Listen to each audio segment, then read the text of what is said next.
Baik. Bismillahirrahmanirrahim. Assalamualaikum warahmatullahi wabarakatuh. Waalaikumsalam warahmatullahi wabarakatuh. Selamat pagi, salam sejahtera bagi kita semua. Salam Om Swastiastu, Namo Buddhaya, Salam Kebajikan. Yang terhormat, Bapak Dr. Ayatullah Michelle Mustafi, selaku dosen pengampu mata kuliah aplikasi komputer, dan teman-teman yang sedang menonton video ini. Perkenalkan, kami dari kelompok 8 yang beranggotakan saya sendiri, Nazifa Devlani, dengan NIM 17156230007, dan rekan-rekan saya. Saya Esiandina Febriana Siregar dengan NIM 17156230064. Saya Farah Oktavia Azhar dengan NIM 17156230054. Saya Samuel Triputra Mataniari dengan NIM 17156230059. Saya Zara Amanda Rizky dengan NIM 17156230004. Baik, di sini kami akan menjelaskan tentang dashboard yang sebelumnya kami buat dalam pelaporan penjualan produk keripik lele, yaitu Lele Cius. Oke, langsung saja kita mulai ke presentasinya. Seperti tadi yang sudah dijelaskan, bahwa hari ini kita akan menjelaskan dashboard pendapatan yang sudah kita buat selama menjual produk keripik lele yang kita beri nama dengan Lele Cius. Boleh dong kepada operator dipencet bagian pendapatannya.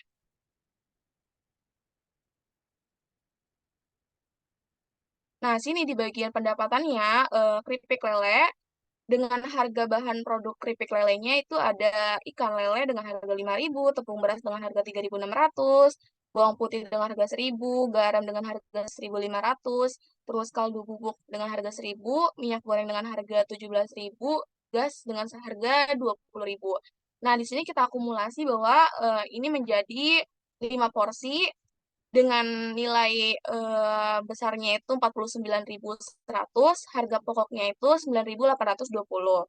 Di sini harga produksi per produknya itu dengan kenaikan persentase per tahunnya itu senilai 8%. Di sini juga kita udah akumulasiin dari tahun 2024 sampai tahun 2028 kenaikannya sebesar 8%, dan jumlah harga pokok produksi per tahunnya ini sudah kita kalikan dari harga 9.820 dikalikan dengan jumlah hari per tahunnya, yaitu 360 dengan nilai demikian. Balik lagi ke bagian dashboard utamanya. Nah, tujuan dari pembuatan dashboard ini adalah di mana dashboard ini dirancang untuk memberikan gambaran lengkap mengenai performa penjualan produk kita dalam beberapa tahun. Sehingga kita dapat melihat dari data penjualan ini secara real time yang dapat membantu kita untuk membuat keputusan untuk selanjutnya seperti apa. Selanjutnya akan dijelaskan oleh teman-teman saya. Baik, terima kasih Nazifa. Selanjutnya saya akan menjelaskan mengenai struktur dashboard-nya. Nah, pertama, untuk melihat pendapatan per tahun, kita klik dulu nih proyeksi pendapatannya. Nah, bisa kita lihat dari grafik yang tersedia nih, apakah tren pendapatannya itu meningkat atau menurun. Kalau dari pendapatan Lelisi sendiri, grafik yang ditunjukkan itu meningkat dari tahun ke tahun, yaitu dari tahun 2024 sampai tahun 2028. Struktur selanjutnya di sini, ketika kita ingin melihat pendapatan tiap cabang, pertama kita klik dulu bagian home-nya. Nantinya, nantinya di sini tuh akan muncul grafik yang menunjukkan adanya pendapatan yang diperoleh dari tiap cabang yang berbeda-beda. Nah, pada dasarnya itu semakin banyak cabang, maka semakin tinggi pula pendapatan yang kita peroleh. Kalau teman-teman ingin ngelihat pendapatan tiap cabang, kita bisa klik aja nih pivot di sebelah kiri. Di sini saya akan menjelaskan pendapatan dari tiap-tiap cabang yang ada di pivot tersebut. Ada dari Jakarta Timur, Jakarta Utara, sampai ke Tangerang. Yang pertama, untuk di Jakarta Timur, jumlah pendapatan cabangnya itu ada 1.890.000.000, di mana total cabangnya itu ada 14. Kemudian untuk di Jakarta Utara, jumlah pendapatan cabangnya itu sebesar 1.215.000.000 dengan total cabang 9. Nah, selanjutnya itu di Jawa Tengah. Di Jawa Tengah, jumlah pendapatan cabangnya itu ada 2.970.000.000 dengan total cabang 22. Kemudian ada di Sumatera Utara. Di Sumatera Utara sendiri jumlah pendapatan cabangnya itu sebesar 1.485 juta dengan total cabang ada 11 dan yang terakhir ada di daerah Tangerang. Di daerah Tangerang jumlah pendapatan cabangnya itu mencapai 2.025 juta dengan total cabang 15. Kemudian akan dijelaskan oleh rekan saya.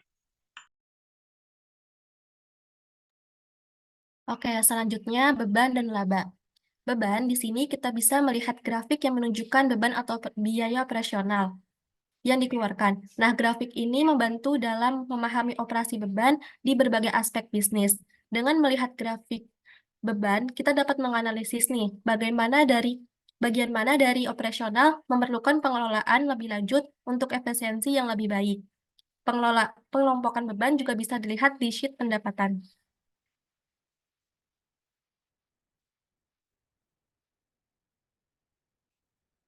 Ini kita mengelompokkan macam-macam beban biaya diantaranya ada beban utilitas dengan persentase kenaikan sebesar 6% per tahun. Lalu beban kendaraan dengan persentase kenaikan sebesar 7% per tahun. Lalu beban lain-lain dengan persentase kenaikannya sebesar 5% per tahun. Terakhir ada beban gaji dengan persentase kenaikannya sebesar 8% per tahun. Oke, kita kembali lagi ke dashboard kedua. Selanjutnya, grafik yang menunjukkan laba ini diperoleh oleh perusahaan. Nah, di sini total pendapatan belum termasuk harga pokok produksinya. Setelah dikurangi harga pokok produksi, barulah dikurangi dengan total beban sehingga menghasilkan laba bersih. Melalui grafik laba, kita bisa melihat tren probabilitas perusahaan dari waktu ke waktu. Grafik ini juga memungkinkan kita untuk melakukan analisis kontradiktif laba antara berbagai periode dan cabang, sehingga memudahkan dalam mengambil keputusan yang strategis. Selanjutnya akan dijelaskan oleh teman saya. Oke, selanjutnya ada bagian kesimpulannya. Kesimpulan yang kami dapatkan dari membuat dashboard penjualan lele jus ini adalah bahwa pendapatan yang diperoleh dalam beberapa tahun selalu meningkat. Hal tersebut dipengaruhi oleh persentase asumsi pelanggan yang semakin meningkat. Jika dibandingkan dengan persentase kenaikan beban, persentase kenaikan asumsi pelanggan itu lebih tinggi. Pendapatan 1 tahun ini juga dipengaruhi dari banyaknya cabang penjualan. Pendapatan atas penjualan yang ditampilkan ini akan terus meningkat secara konsisten. Lebih tepatnya, dari tahun 2024 sampai tahun 2028. Selanjutnya akan dijelaskan oleh rekan saya. Baik, untuk menjaga dan meningkatkan stabilitas, perlu memperhatikan dan mengelola beban operasional secara efisien. Analisis yang lebih mendalam terhadap distribusi beban dan tren laba akan membantu dalam pengambilan keputusan strategis yang lebih baik. Berikut adalah tindakan lanjutan untuk mengatasi kerugian. Yang pertama, analisis beban operasional. Lakukan analisis mendalam terhadap beban operasional untuk mengidentifikasi area-area yang memerlukan pengelolaan lebih lanjut. Yang kedua, pengurangan biaya. Cari peluang untuk mengurangi biaya di berbagai aspek bisnis seperti yang pertama, negosiasi ulang kontrak dengan pemasok. Yang kedua, mengurangi pemborosan dan mengimplementasikan praktik efisiensi energi. Kemudian lanjut ke optimasi cabang, tinjau kinerja masing-masing cabang secara detail, tutup atau relokasi cabang yang tidak menguntungkan dan fokuskan sumber daya pada cabang yang memiliki kinerja yang lebih baik. Yang keempat, strategi pemasaran. Strategi pemasaran untuk meningkatkan penjualan, terutama di cabang yang berpotensi namun belum optimal. Yang kelima, pengembangan produk. Pertimbangkan inovasi produk atau penawaran promosi khusus. Yang keenam, pelatihan karyawan. Meningkatkan pelatihan bagi karyawan untuk meningkatkan efisiensi operasional dan layanan pelanggan. Yang ketujuh, monitoring dan evaluasi berkala. Lakukan monitoring dan evaluasi berkala terhadap semua aspek operasional dan keuangan. Yang kedelapan, investasi dalam teknologi.